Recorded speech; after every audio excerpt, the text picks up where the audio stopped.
हम बनाने जा रहे हैं देसी घी। उसके लिए हम क्या करेंगे कि सबसे पहले मक्खन निकालेंगे और फिर देसी घी निकालेंगे मक्खन से। तो शुरू करते हैं। एक देगची ले लेंगे और उसमें सारी बलाई डाल देंगे।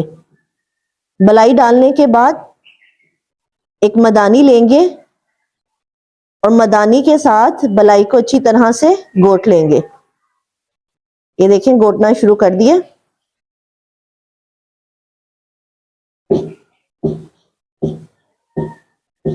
इसको अच्छी तरह से घोटेंगे।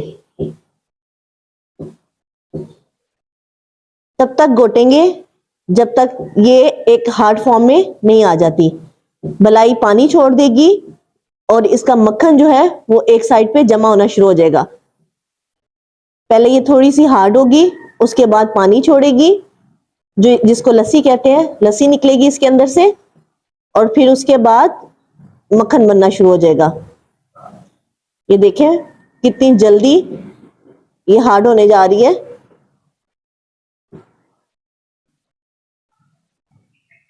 ये देखें हार्ड फॉर्म में आना शुरू हो गई है और बलाई जो है पेंदे से सेपरेट हो रही है। ये इतनी सख्त हो गई है कि देगची एक जगह पे स्टिल खड़ी नहीं हो रही। ये देख, अगर आप इससे भी ज्यादा क्विक करना चाहते हैं तो आप बलाई को निकाल के रख दें और इसमें थोड़ी सी दही की जाग लगा दें, उससे भी बड़ी जल्दी मक्खन निकल आता है। ये हार्ड फॉर्म में आ चुका है। अब हम इसमें थोड़ा सा पानी ऐड कर देंगे।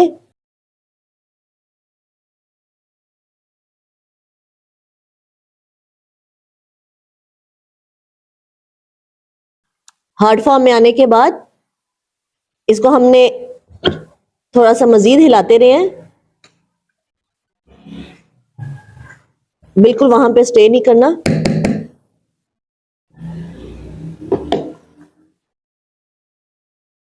इसको हिलाते जाएंगे और ये देखें लस्सी निकलना शुरू हो गई है। लस्सी निकलना शुरू हो गई है और मक्खन सारा ऊपर आ चुका है।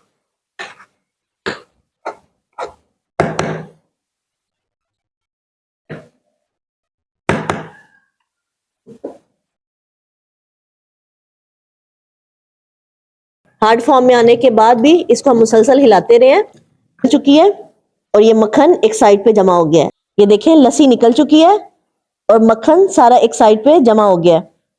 अब हम मक्खन सेपरेट कर लेंगे और लस्सी को सेपरेट कर लेंगे।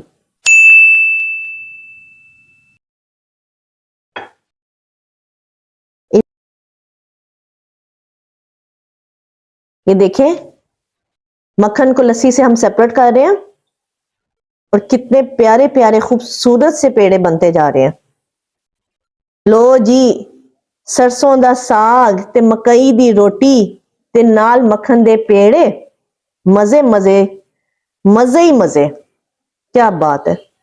एक देगची ले लेंगे और उसमें मक्खन के बने हुए ये पेड़े डाल देंगे।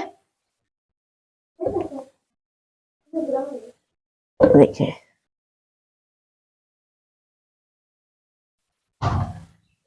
ये देखें पेड़े मेल्ट होना शुरू हो गए हैं और इस तरह से हमारा देसी घी तैयार हो जाएगा। आंच को हम दरमियानी रखेंगे, ज्यादा हाई फ्लेम नहीं करना वरना घी जल जाएगा। दरमियानी आंच पे। मैं इंशाल्लाह बहुत जल्द आपको डायरेक्ट बलाई से भी देसी घी निकालने का तरीका बताऊंगी, जो इंस्टेंट होगा और बहुत जल्दी उससे भी देसी घी बन जाएगा। माशाल्लाह से ये देखें सारे पेड़े मेल्ट हो चुके हैं और देसी घी अपनी फॉर्म में आ रहा है। ये जब ऊपर से वाइटनेस बिल्कुल खत्म हो जाएगी और इसका नीचे से घी की शक्ल निकल आएगी गोल्डिश सी, तो हमारा घी बिल्कुल रेडी है। फिर हम फ्लेम ऑफ कर देंगे। माशाल्लाह अल्हम्दुलिल्लाह ये देखें देसी घी बिल्कुल रेडी हो चुका है। अब हम फ्लेम को ऑफ कर देंगे, क्योंकि फ्लेम ऑफ होने के बाद भी ये थोड़ी देर पकता रहेगा तो ये जो इसके ऊपर बबल्स हैं वो खुद ब खुद खत्म हो जाएंगे। ये रेडी है। अब आप इसको ठंडा होने पे जो है वो इसको निकाल लें और पराठे बना के मजे मजे से खाएं।